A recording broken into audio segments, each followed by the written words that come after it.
Funding for the Hinckley Report is made possible in part by the Cleone Peterson Eccles Endowment Fund. Tonight on the Hinckley Report, as 2024 nears, Utahns weigh in on their confidence in our elections. Party delegates from across the state gear up for their conventions with long-standing and contentious proposals.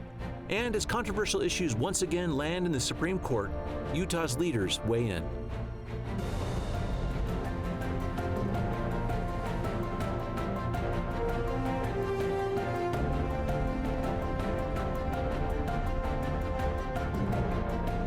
Good evening, and welcome to the Hinckley Report. I'm Jason Perry, director of the Hinckley Institute of Politics. Covering the week, we have Sam Metz, reporter with the Associated Press, Lindsay Aerts, reporter with KSL NewsRadio, and Greg Skordas, attorney and political commentator. So glad you're with us tonight. This is going to be an interesting week in politics. What's happened, what we're going to see this weekend. And I want to start by what many of people are talking about now. It is our elections. We're starting to see candidates come forward. Who are we going to vote on? And what is connected to that really is, do we have confidence in our system, our voting system, and our votes being counted? Greg, I want to start with you for just a moment, because something big on the national level with real local implications. Fox News has settled this week with Dominion Voting Systems and agreed to pay $787 million for claims from Fox News about those voting systems. Talk about that so we can get at this local level. Well, Jason, it was just on the verge of the trial starting. I mean, the jury was selected. They were all there. They were about to do their opening remarks. And as you know, from practicing law, I mean, sometimes cases are literally settled at the courthouse steps, and that's what happened here. A lot of people were really surprised that Dominion settled, because they had asked for $1.5 or $1.6 billion, and some people actually felt that they'd settled kind of low. To me, $787.5 million is a significant settlement. It's a significant amount of money, and it shows a lot. And I think Fox, more importantly, didn't want the bad publicity that probably would have come from having people like Rupert Murdoch testify on the stand, Tucker Carlson testify on the stand to some things that would certainly be embarrassing to them. And I think to that point, some people wanted to see those people on the stand, right? They wanted Fox News to have to explain themselves for why they made some of these claims, why they reported these claims. And the case was really going to center around, did they report these claims knowing they were false? And that's significant for a media company, right? And as I looked at this settlement come down, I mean, I think it's the second largest settlement in U.S. history. And maybe for this kind of claim, but for defamation. For a defamation claim, excuse me. But I just went internal with it because I'm a journalist here locally on a much smaller scale, and I just was like, am I making sure that when I talk to lawmakers, the claims that they make, if I know they're false, what do I do with that? You know, It just really gave me pause as a journalist to make sure that I'm reporting accurately, fairly, checking my biases at all times. Well, let's get to that for just a second, too, because it's unique to have a couple members of the media here. In Fox's statement, Sam, I'm kind of curious about how you look through this lens here when Fox said that this settlement reflects their continued commitment to the highest journalistic standards. They kind of connected their settlement to that. Talk about that through the lens of the media, how you see your responsibilities, in particular when you are reporting on stories like this. Well, I think everyone knows that we're in an environment where suspicion or distrust in elections is at a very low level. So I think, as Lindsay said, it's very important to go slow and check claims that are being made by sources and write them and report them fairly and accurately. If they're false, we call them false at the Associated Press. When you are interviewing people, and you've done some great reporting too, Sam, when you are doing your reporting, what is your sense of Utahns and how they feel about their votes and about the election process? Do they trust it?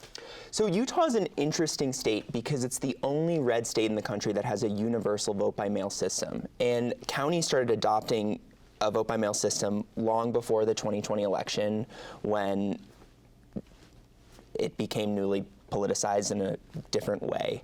So voters I've talked to in Utah across the political spectrum are very confident in voting by mail. And I think that's reflected in the Hinckley Institute's polling as well. When you ask a broad question about trust in elections, people have some suspicions. But when you ask them about their state and local officials, they tend to be more confident.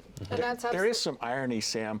in the notion that Republicans have in terms of the nation, really been concerned about mail-in voting and have found that to be problematic. When, as Jason just said, one of the reddest states in the country has been using mail-in voting here in Utah for, I think, 20 years, and with huge success. Of course, the Republicans win here, so they don't complain about it, but in other states, they're like, well, that's fraught with the potential for fraud and misuse and that type of thing. But we haven't had problems in Utah. I'm not aware of really any sort of systemic complaints about mail-in voting in Utah ever until this last session, when people are like, well, maybe we should revisit that. Go ahead, Lindsay. Well, I just think it's a good thing that people trust elections, right? Especially here locally. Our state Lieutenant Governor's office has done a really good job to kind of dispel the messaging that was coming from the top down, led by the same party that the Lieutenant Governor belongs to, right? And so they've really tried to get out there and make sure that there's transparency, make sure there's trust in elections. I know that only one county in Utah, Salt Lake County, uses Dominion voting systems, and so there wasn't a huge swath of machines here in Utah in order for us to question. So that could be where it didn't totally translate here, but there were claims of fraud in Utah, and at every turn the Lieutenant Governor's office dispelled those. Greg, I want to ask you this question because you brought it up here about where Utahns are, because we have done some polling on this, and I want to ask you about this one in particular because it does break down by party, as you suggested. We started in this. This is the 2021 cycle is when we started asking this question: whether or not there was widespread voter fraud in the 2020 election. 41% of Utahns said yes, 49% said no. But to your point, if you can just articulate this a bit, among Republicans, 65% of Republicans said yes, 96% of Democrats said no. So it just tells me something that's really sad, Jason, and that is there's still a lot of people that are buying into what we all are calling the big lie. I mean, it is a lie. It's untrue. I mean, Fox all but acknowledged it, and I thought their settlement letter was kind of goofy. They were like, well, you know, we're going to take the high ground here. We're going to settle this case. But a judge found that they lied. A judge found in a summary judgment motion that they had lied, that they had gone out of their way to lie, and it was Dominion's job to just prove how much their damages were. So there wasn't widespread fraud. It just didn't occur. And I don't understand why people are still buying into that narrative. It's sad, especially anyone in Utah shouldn't think that, because we've had such high integrity with our voting systems here. Really, we have.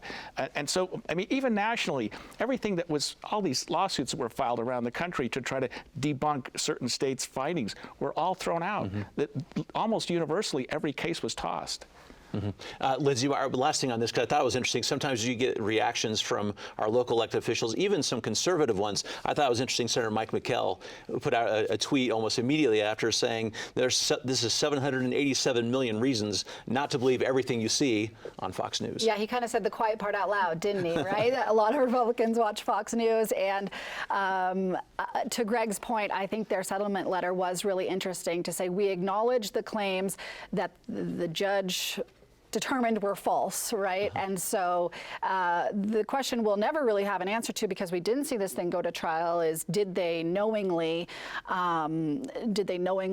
report these claims knowing they were false? However, with their settlement, you can kind of draw connections there if you want to. But just bringing it here locally, some of our, we have a very conservative legislature, we have very conservative members of our state, and clearly this is a channel that they probably subscribe to, and to see one from their own party kind of questioning it is interesting. It'll be interesting, Jason, to see if anything changes at Fox News, to watch how their coverage goes from this point forward, because their ratings are to the point where maybe they can afford a $787 million settlement every once in a while, because everybody's watching them anyway. But they still have other lawsuits coming. Oh, yeah. They still do. Before we leave the voting, Sam, just one final point here. There were 36 bills proposed this last legislative session dealing with voting. 13 of them passed, but one of them in particular was an increased number of audits of voting around the state. Just really quickly talk about that and how that will instill confidence even further in Utahns. So since 2020, election bills have always been just a prevalent part of the legislative session. And the ones that tend to be more drastic in nature, like to roll back the vote by mail system, tend to fail in committee in the House. And the ones that do pass the Republican supermajority legislature are ones that tend to be focused on transparency and accounting and don't mess with the structural dynamics of the vote by mail system. So audits are one of those. Lawmakers and state officials like Lieutenant Governor Henderson have been very supportive of audits. But it is important, Jason, to note that there are different kinds of audits. So the Cyber Ninjas forensic audit that we saw in Arizona that was widely criticized is not the kind of audit that state officials are proposing to do here in Utah. And in Utah, they've been doing audits since long before 2020. And so they audit different sections of the election process, right? They audit signatures, they audit the voter rolls, they audit, there's other things they audit, right? So specifically those individual processes, and then they audit the whole system. It is interesting in the legislature to see the divides within the Republican Party on these election bills, with more moderate center-right Republicans kind of defending some components of the system and some on the other side of the party spectrum calling it into question. I think the audit will give the voting more integrity. I think the voters need to see that every once in a while, an aggressive audit to come out and the results of that published so that the voters can feel like, hey, somebody's looking after this and making sure we're doing it right. Voting, sorry, go ahead, Sam. Well, I wanted to say last year in April, I went to this tour of a ballot center in Provo in Utah County, and we got to see the signature verification machines, the ballot sorting machines, and when I talked to voters, they were very confident after seeing this kind of system in place up close. And I know a lot of counties are doing this, but then after asking them questions about their confidence in their local county government system, when you ask some people questions about the broader election, when you ask people broader questions about elections, that's where they start to be less trustful. Okay. We're going to continue talking about voting with a big event happening this weekend on Saturday. We'll start with you, Lindsay, on this. The Republicans are meeting their state convention. They're at Utah Valley University on Saturday, and we have a couple interesting proposals coming forward from the group. Talk about two of those, because one of them really gets to voting again. Yeah, so one of them will deal again with SB 54, and I say again because delegates have done this in the past. They don't like the bill that requires the dual path to the ballot, right? Signatures or convention. Signatures or convention. I just operate that everyone knows what SB 54 is. That's not true. But this dual path to the ballot, we know delegates don't like this, and so a resolution has come forward again to say we will not support candidates. We will only support candidates who go this grassroots delegate route. We will not support other candidates. What's interesting about this is the party already does this. The party already withholds the party support, which looks like, you know, their discounted tax rate for mailing and their different types of voter lists and the data that they have with the RNC, stuff like that. The party already withholds that for candidates who don't get 60% at convention. So when I talked to the state party chair, the current one until tomorrow, Carson Jorgensen, about this, even he was like, he called it the definition of insanity because he didn't understand the goal here. We already do this. And so the question I have is, if this resolution passes, what has to happen is the state party, the central committee has to make it a bylaw of the party, and it's already a bylaw. So will they take that bylaw further, right, to say we are going to further punish signature gathering candidates? Meanwhile, while all of this is happening, you have Count My Vote out there this legislative session who vehemently, again, for the like 8th year in a row, defended the signature path to the ballot and did so with the threat of an initiative as well. They have money behind their cause to say we're going to defend this path at all costs. And so you have the party going in there and kind of saying we still don't like this, and you have Count My Vote saying we're going to defend this at all costs, and it'll be interesting to see how far the Republican delegates take this if this resolution passes. Go ahead, Greg. Isn't there a notion that the conventions are really, the people that come to the convention, the delegates, are not necessarily representative of the party? I think that there's a feeling that in the Democrats, the people that show up at the convention are pretty far out there, and the Republicans the same way. I'm not saying it's specific to one or the other. And so what comes out of the convention, the candidate that comes out of the 60% convention, is not necessarily representative of the party, because the rank and file don't really show up at the convention. So the alternate route, the signature route, is the way to avoid the problem. The problem with that, of course, is then some people don't even participate in the convention. They get their signatures and they're on the ballot. They're good to go. And so there's some frustration there too, because then the conventioners are going, well, why are we here? So-and-so's already got the signatures. They're going to be on the ballot anyway. My vote's not going to matter for much. Mm-hmm. Talking about the candidates that resonate with the people who show up to these conventions for the Republicans and the Democrats, Sam, what do we make of who's coming to this one? We have Mike Lee and Senator Mike Lee and Governor Cox both coming. Senator Romney is not going to be able to come to this one. He says he has some family commitments. Yeah, I saw Lindsay had that story yesterday. Great story. You can talk about that in a second, Lindsay. So Governor DeSantis is the headliner. Senator Romney is not coming, which continues a longstanding pattern of skipping these kind of events. Senator Lee is coming, and someone who worked for him is going to become the party chair. So these conventions tend to, as Greg said, for both parties, sway toward the party faithful and less towards the general primary. And don't you electorate. suppose that's why Romney doesn't go? Because the far right, the people that are there representing that part of the party, are not big fans of Mitt Romney. And if we're going to say the quiet part out loud, Senator Romney doesn't need the party. He's got enough name ID. He's got enough money to gather signatures, get on the ballot.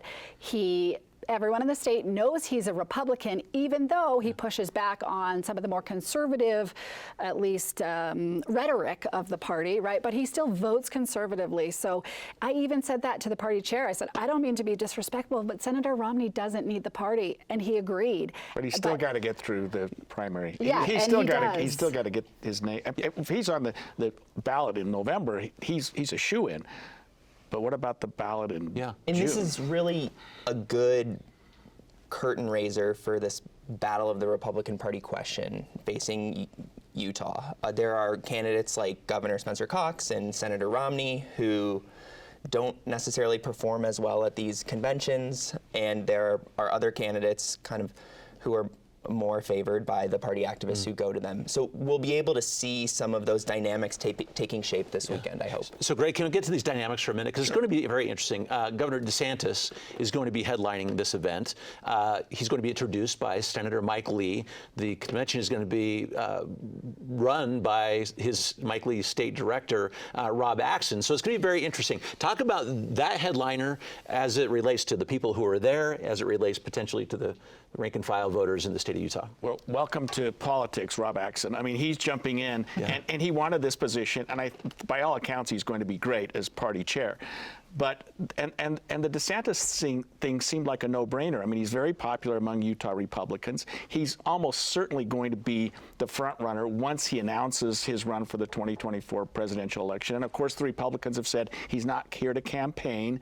But the faculty at UVU has issued some flyers and some statements critical of him coming, which makes me think they probably would have criticized anyone. I mean, really, it's a little bit sad. Although, I mean, people are entitled to their opinion, but there's some people down there at the university, they're not happy with Ron DeSantis. And I mean, he's the governor of Florida. It's not like he's some person that's unheard of that has some strange agenda. I mean, he's like I say, he hasn't announced for president yet, but when he does, he's going to be in the top two.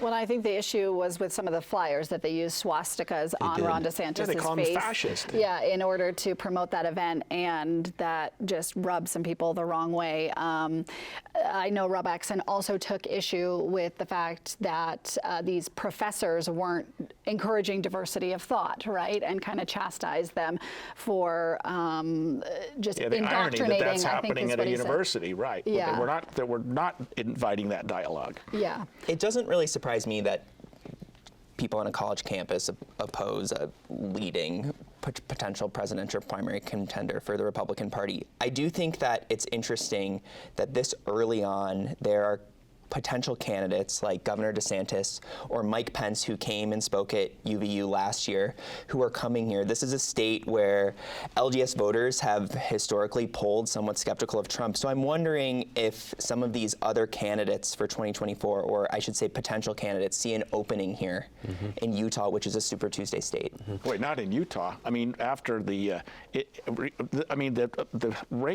important Republicans issued a letter. I mean, the big names of the Republican Party issued a letter basically begging DeSantis to run. So he's, in my opinion, Sam, he's going to do very well in Utah. Now, that's with the party leaders, but maybe not with the people. Our polling, to both of your point, Lindsay, may comment on this, and our recent polling Deseret News did with the Hinckley Institute of Politics, 21% of the Utahns at that point said they would vote for DeSantis compared to 16% for Donald Trump. Well, and I think, to Greg's point, coming from the top down of the Republican leaders in the state, that is pushing that message. I even spoke with Governor Spencer Cox yesterday about what his conversations with DeSantis would look like, and he said, I'm going to encourage him to run for president. So the governor really wants Ron DeSantis to run. The governor says that he has seen how DeSantis leads on the ground and what he did with hurricanes, building roads, building bridges. That's where his leadership is important to Cox. I pushed him a little on the fact that Florida's having a gas shortage right now, and DeSantis is taking a little bit of pressure for not being in the state, being accused of campaigning, quote unquote, while his people in Florida are struggling to find gas. Governor Cox just said that, that governors have to balance that national obligation with the needs of their local state, and governors have to do that all the time. So kind of defended him there. Yeah, and Greg, all this leads into these approvals, how people feel about these candidates. That's what we're measuring over time. And before we leave this convention that's coming here, I want to talk about Senator Lee and Senator Romney very quickly, just how Utahns are viewing them, to see if, we'll test Lindsay's assertion here. Interesting numbers, really. This is how it broke out. So this is approvals of Senator Mike Lee. So this is just this last month.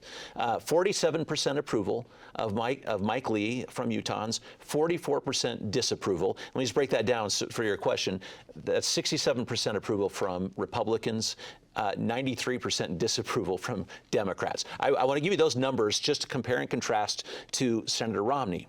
52% approval and the exact same disapproval. And his approvals are largely Democrats. Sure. So talk about that. Well, I think Democrats and independents have reason to like Romney. He stood up. He stood up to the Trump wave at the time when the impeachment proceedings were going. But it hurt him badly with the Republicans. I mean, there were billboards around this state saying impeach Mitt Romney. I mean, there were people that were upset at him, and that's going to cause him problems like we've been talking about, not only in his own convention in a year, but in a primary, because Republicans are scared of him. They're a little nervous about him. But the state as a whole, I mean, he'll do incredibly well if he's, like I said, if he's on the ballot in November, because even Democrats and independents and people who aren't necessarily affiliated with anyone are really saying, boy, he's a champion. He's one of those people that can bridge the gaps that we have right now. Let's keep people like Mitt Romney in office. But it's interesting because Romney votes very conservative, right? So he's very conservative in his policies, but yet he's painted and perceived to be much more in line with Democrats. I think Democrats and independents in this state need someone to latch onto. They don't have very many, where we have so many positions in Utah controlled by Republicans. They don't really have their candidates that they can latch onto, at least in office right now, I should say. And so they need someone like Senator Romney to get behind, but in the eyes of Republicans, that paints him more towards the left, when in reality, he does vote very conservative. Last comment on this issue. Jason, I think the single-digit difference between Senator Lee and Senator Romney really reflects how the general electorate might be a little bit different than the voters who go to these party conventions, the Republicans in Orem and the Democrats in Cedar City, as Greg was saying. Okay. I want to get to one final thing on the Supreme Court. And Greg, I want to start with you. Not just a great lawyer, but you also understand the implications of some of these things. First, Justice Clarence Thomas under fire a bit. Maybe explain that. Just explain what's happening right there, because it's right. Because it's getting hotter. And then we'll get to a pretty big decision that they're going to have to get to, they say, tonight, by the night of airing of this show on Friday. So Clarence Thomas has for decades really been been under the radar at the Supreme Court. He doesn't speak a lot. Nobody can tell you a great opinion he's written. He's sort of out there. But since the new Supreme Court is seen as very, very conservative, they're starting to look at him and some others. And they've done some investigation into his financial dealings. He's dealing with this Texas billionaire traveling all over in the mega yacht, the private plane. He's taking advantage of these things, and he's like, well, there was no quid pro quo to this. He's just a friend, and I like being on his yacht every once in a while. Yeah, of course. Now we find out more recently that, in fact, Clarence Thomas had an ownership in his mother's home, and that this billionaire bought the home. So Clarence Thomas actually gained financially from that transaction. That's an absolute reportable issue. In fact, it's something that shouldn't be done in the first place if you're on the Supreme Court, but you at least have to disclose it and make sure that everything's on the up and up. It's happened in, I think it was 2014. Nobody knew about it. It was completely under the radar. Now it's suddenly exposed, and Clarence Thomas's response is, "I'll amend my, I'll amend my disclosures." Okay, 8 years later, and other things have come out, and I think he's very much under the microscope right now. His wife's political dealings, her finances are going to be under the microscope, and Clarence Thomas, he wanted this national attention. He wanted this, this right-wing wave, but I don't know that he expected that he would be so much the focus of some really derisiveness. Justice Thomas spoke last year at the Grand America with the Orrin Hatch Foundation, and one of the things he talked about was the potential for political actions like politicians proposing what he called court packing to erode trust in the court. I think it's a really fast news cycle, but the question is how long this story will stick, and if it will erode trust, particularly with decisions like the Mifepristone decision, which people are anticipating today. So it's got to be the last comment on this, but it's very interesting timing as we're discussing that. At the same time, the issue tonight that we'll be getting some sort of comment from the court on is the Food and Drug Administration's authority to regulate this Mifepristone, this abortion drug. Yeah, and so we thought the Supreme Court had given us a deadline that they were going to weigh in as to whether they were going to continue the stay on Wednesday night, and then they said, well, we'll let you know by Friday night. Yeah. So we still don't know what's going to happen, but we have some contradictory rulings out there, and the Supreme Court's got to weigh in. Okay. But the issue is, what do we do in the meantime? This will be a big story we're watching very closely. Thank you so much for your commentary, and thank you for watching the Hinckley Report. We're so glad to have you with us. We'll see you next week.